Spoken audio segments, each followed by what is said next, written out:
News. Papa Alé Cissé, rebonjour. Rebonjour Yacine. foo nekk.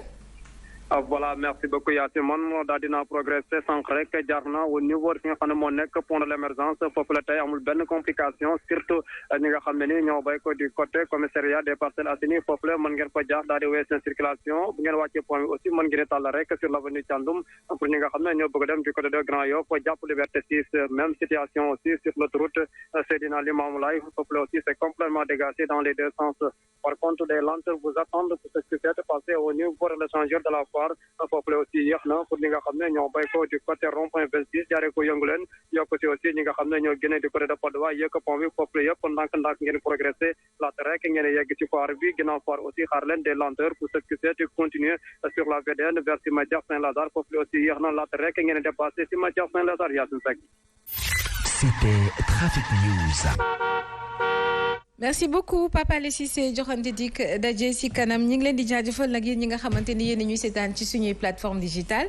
Sen TV Facebook l'officiel wala D-Média l'officiel ci YouTube bu leen fàtte ni itam mën ngeen télécharger loolu nga xam ne moo di application D-Média sur Play Store wala App Store ngir gën ñoo mën a bàyyi xel comme niñ koy defee nag saa su nekk ci waxtu wi dañuy daal di commenter li nga gën a xam ne moo fës si actualité bi bokk na ci ki nga xam ne moo di Guy Marius Sagna ak délégation France FAP dégage ñoom dañ leen daal di attaqué fële ci village u Nianing ginnaaw ba leen population ba invité foofu ngir ñu mën a def état des lieux visite des surfaces suñ ko mën a woowee noonu visite des surfaces foncières qui font objet justement de litige foofee ca Nianing ba tax na FRAPP France dégage ñoom nee nañ waa Guy Marius Sagna ñoom nee nañ le maire de Malicounda mu di Maguette Sène di directeur général bu COUD moom moo nekk ginnaaw agression boobule ba tax na Mamadou Fofana Siré Mambay Ndiaye kooku nga xamante ni moo di Guy Marius Sagna moom nee na day daal di porter plainte jëmale ko ci ki nga xam ne moo di maire Malicounda bi mu di Maguette Sène Mamadou. am na ci droit bu fekkee ne dañ ko tooñ am na ci droit bu fekkee ne tamit jàpp na ne la nga xam ne moom moo fa xew te mu demoon defi ko fa lu war la surtout ci li nga xam ne yoon may na ko te muy régir dëkk mu di nit ki am na droit di dem ak dikk di déplacé wu. alors la ko fa yóbbu mooy am na ay askan goo xam ne dañuy ñaxtu. ndaxte jàpp nañ ne seen maire dafa lewal suuf goo xam ne lañ ca amoon moo di projet bu ñu mënoon taxawal foofu jëm ci gën a yànjal gox bi. waaye tamit projet boo xam ne ci wàllum tourisme lay jëm te su boobaa day indil koom-koom la nga xam ne moom mooy gox bi day développer gox bi. bon maintenant la fa xew nag. Guy Marius Sagna wax na ki nga xam ne moom mooy maire Malicounda wax na ña nga xam ne ñoom ñoo fa nekkoon am na benn vidéo boo xam ne gis naa ko muy ñi nga xam ne ñoom ñoo doon wax ne problème bi li ko indi lépp mooy Guy Marius Sagna ba mu ñëwee foofu ba déglu ña ko woolu ñeneen ñi dañoo taxaw ne ko il faut nga déglu ñu ñun tamit. bañ ko waxee loolu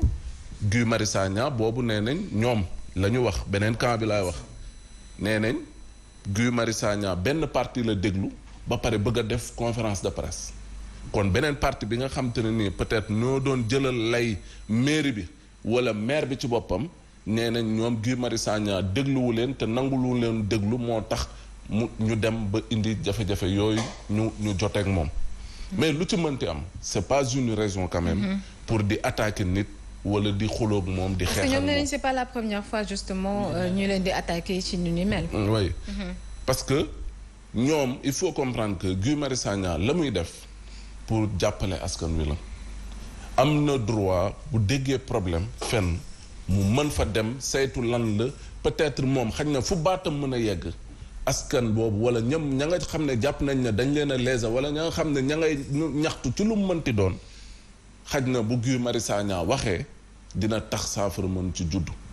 mais jël quand même nit di xeex ak moom di ko dóor wala di def leneen te mu leer na la kii lu muy def peut-être c'est défendre les bonnes causes. loolu du yoon. mais tamit Guy Marius Sagna bu fekkee tamit la ñee wax dëgg la tamit moom it beneen yoon bu demetee feneen. dafa war a déglu ñaari parti yëpp aussi. parce que su boobaa. dina ko permettre moom nit la dina xam lan moo yanu maanaa ak lan moo yanuwut maanaa te su boobaa buy wax dina mën a wax la nga xam ne ëllëg kenn du ñëw ne ko kat li nga fi wax teguwul di ko démentir wala leneen ak leneen et je crois bu fekkee ne loolu am na moom dina ko permettre fu mu mënti dem dinañ ko accueillir à bras ouverts waxtaan ak moom mu déglu ñaari parti yi bu ko defee je crois dootuñu mën a am wala dootuñu mën a dund lii nga xam te ne nii dund na ko moom. Encore un problème de politique foncier si kile Siré ñooñu nga xamante ni moo di population Nianing bi ñoom waxu suuf encore la ñuy jooy te kooke nga xamante ni moo di maire Malicounda bi moom ñu takkal ko ci waxi suuf soosu moom nee na suuf soosu toll ci 18 hectares waa Eaux et Forêts ñoom ñoo ko moom donc moom amul benn droit sax di approprier wu ci loole nga xamante ni mu di suuf si. Absolument d'ailleurs démb rek Diop Mansour démb rek mi ngi koy expliquer problème yi am ci zone boobu entre Saly Nianing ak Mbour même de manière globale parce que à la faveur de l'acte 3 dafa am ay action yoo xam ni gouvernement bi daf ko waroon jël ba léegi jëlu ko maanaam question de délimitation des terres yi parce que xam nga après ay communautés rurales la ñu amoon ñu xëy suba def communalisation intégrale léegi ci communalisation intégrale boobu ba léegi nii réglé guñu définitivement kii fan la bokk kii fan la bokk ak et cetera parce que buñ ci fàttalikoo fiscalité locale bi pratiquement moo doon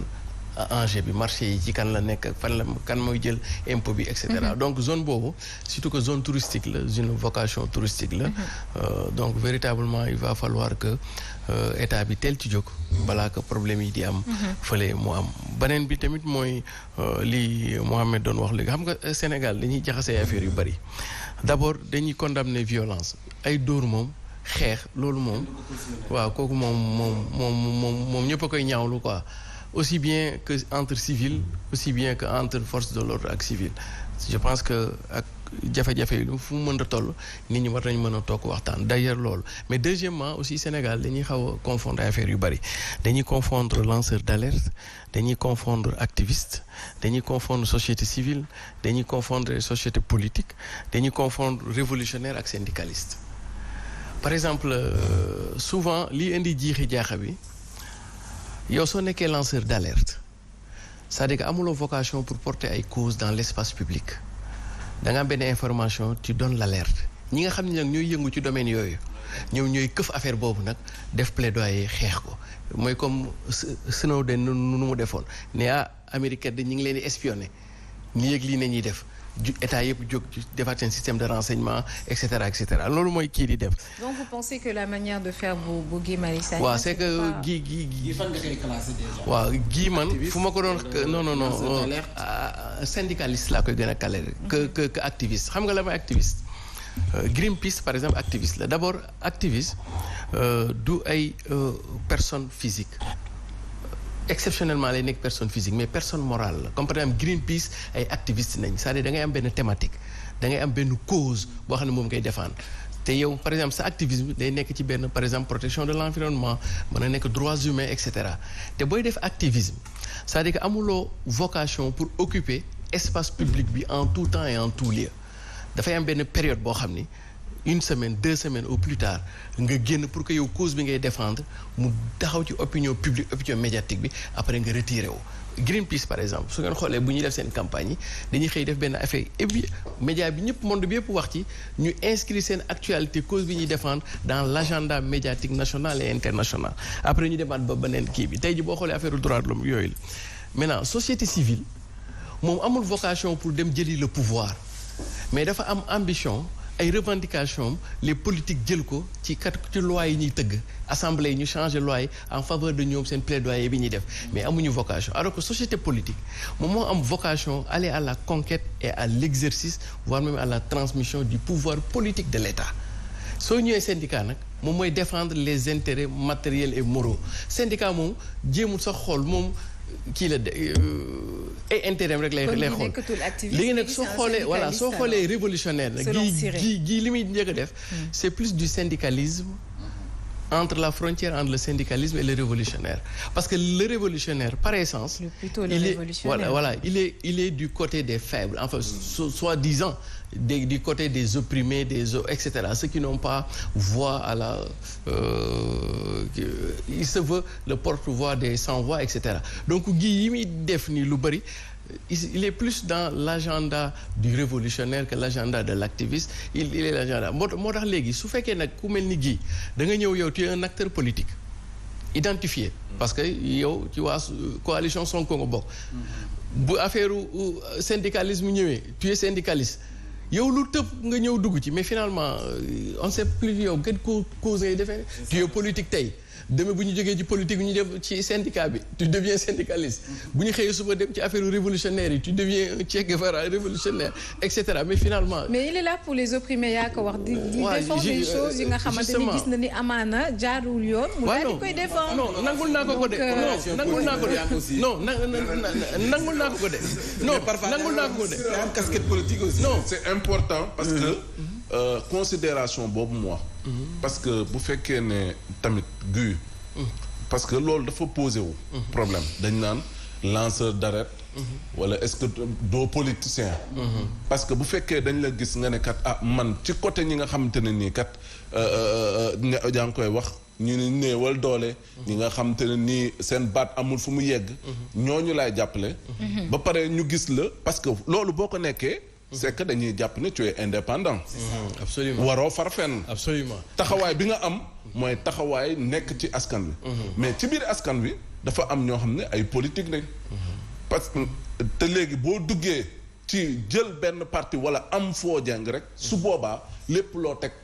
même buñ ci gisee da ngay jàppale askan wi. beneen tànk bi dañuy jàpp ne da ngay politikaale. te loolu dafa am solo surtout. ci ki nga xam te ne kii jàpp na ne moom day nekk ci wetu peuple bi. jàpp na ne day nekk ci wetu ci nga xam ne amuñu doole mooy les faibles comme les opprimés. mais et puis ça li lay wax ni Mohamed li nga wax ni c'est tellement vrai que Guy bu ñu nee jineex ji jaar na fii sax ji ñëw taxaw. bu ñu nee jën amul tey ji ñëw taxaw ginaar amul tey ji ñëw taxaw nen amul tey suuf non dama lay expliquer bu ñu nee foofu politique gi ñëw taxaw bu ñu nee social gi ñëw taxaw multi front alors loolu mujj gi daf koy disperser parce que genre gi suñu démocratie dañ leen soxla comprendre parce que gi avantage am mooy moom ni mu mel politiciens yi sax meluñu ko gi mooy le seul acteur de l'espace public médiatique boo xam ni dem kaso ak dem këram la yemal su gisee ci benn cause da ciy dem ba yoon te loolu suñu opposants yi sax ñemewuñu ko ñoom ñëpp ñuy wax ni ñemewuñu xeex dem ak yooyu donc l'esprit bi ñu tuddee le don de soi ji loolu mooy particularité bi ba pare il ose aller au fond des choses et puis am na benn courage non seulement am na courage il a un peu de substance dans ses idées maintenant le fait que nag il soit dispersé par ailleurs daf koy jouer sax un mauvais tour c'est-à-dire que il faut que moom mu identifier ñu mën ko identifier dans ne gii fii la su ñu nee gii nag révolutionnaire la ok là on considère ça c'est un révolutionnaire il prend le parti pris de exposé et cetera su ñu nee gii acteur politique la là on le sait mais sinon kon bu fekkee moom il est tout à la fois mais jusqu'au cas contraire il est activiste enfin nit ñi ñoo ko tuddee activiste enfin presse bi ñoo ko tuddee activiste mais moom bu ma koy xool dans l'espace démarche bi acte yi nga koy poser acte yi moi je le vois comme un révolutionnaire d'accord on va dire moom c'est plus comme un révolutionnaire il est du côté des opprimés des côtés des sans-voix et cetera mais il faut que moom mu identifier ba pare gi baax na mais lu ne nga dugg ci tamit finalement da lay xaw a perte kii bi quoi donc dafa moom ay thématiques yu muy dugg quoi soit c'est le foncier soit c'est la gouvernance et cetera soit c'est les questions économiques ça c'est les questions d'environnement ça les questions de santé et cetera mu am 2 ba 3 thématiques focus foofu quoi su boobaa ci lay xeexam di gën a am mais dafa jàppee boppam comme syndicaliste kon mën na def loolu yëpp front yooyu yëpp non bu dee syndicaliste moom ci cause am fu mu ne xam nga si syndicaliste yi